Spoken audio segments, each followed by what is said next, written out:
সফলতার কোনো শর্টকাট হয় না, হয় অনেক কাঠখড় পুড়িয়ে জীবন যুদ্ধের প্রতিটি অধ্যায়ে নিজেকে প্রমাণ করে করে একটু একটু করে আপনি সফল হবেন, একটু একটু করে আগাবেন। ইটস এ জার্নি, এটা কোনো ডেস্টিনেশন নয়।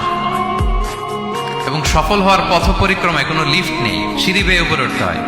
কি বেয়ে? কিন্তু আমরা সফল হতে চাই কিভাবে? ডাইরেক্ট 100 তলায় তো আমি সফল, উপরে সবার উপরে আমি, এইভাবে চাই সফলতাটা।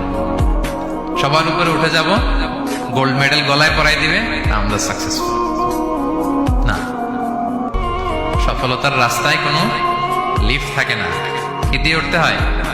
সিঁড়ি বেয়ে ঘাম জড়িয়ে উঠতে হয়। দেখেন, শুধু আলোর মুখ দেখার জন্য মায়ের পেটে আমাদের কত সময় লাগছে বলেন তো?